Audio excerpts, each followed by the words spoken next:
રાજકોટ જિલ્લા સહિત રાજ્યભરમાં કમોસમી વરસાદના કારણે ખેડૂતોના પાકને ભારે નુકસાન થયું છે, જેને લઈને સરકારે સર્વેનો આદેશ આપતા રાજકોટ જિલ્લામાં વહીવટીતંત્ર દ્વારા 102 ટીમો બનાવી જિલ્લાના 11 તાલુકાના 652 ગામોમાં નુકસાની બાબતેનો સર્વે હાથ ધરવામાં આવ્યો છે।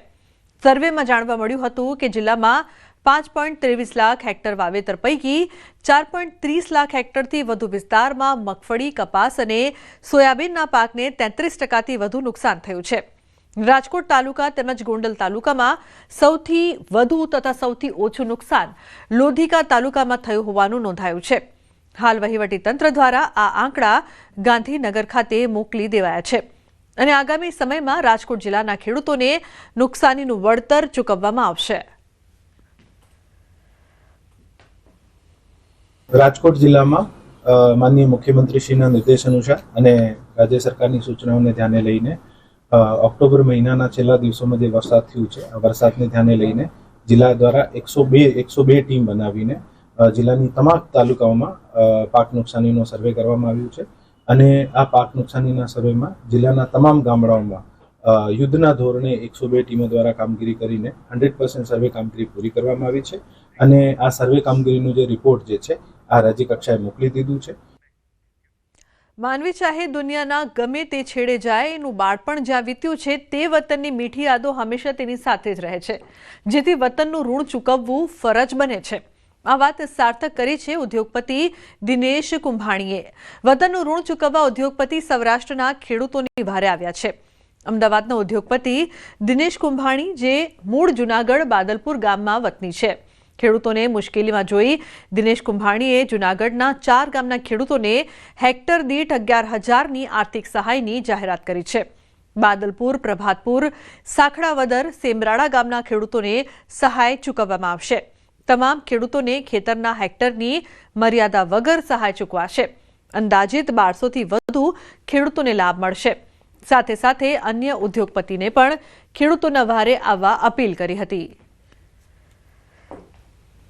મોસમી વરસાદના કારણે ખેડૂતોના પાકને નુકસાન થયું છે, તો બીજી તરફ ખેડૂતો સરકારના સહાય પેકેજની રાહ જોઈ રહ્યા છે। એટલામાં જ હવે ઉદ્યોગપતિ છે તે ખેડૂતોની વહારે આવ્યા છે। જૂનાગઢનું જે બાદલપુર ગામ છે ત્યાંના જે ઉદ્યોગપતિ છે તે હવે ખેડૂતોની વહારે આવ્યા છે અને તેમણે સહાયની જાહેરાત છે તે 4 ગામના ખેડૂતો માટે કરી છે। આપણી સાથે ઉદ્યોગપતિ છે, આપણે તેમની સાથે જ વાત કરશું। દિનેશભાઈ, કેમ આ વિચાર આવ્યો અને કેટલી સહાય આપશો, કયા કયા ગામોને?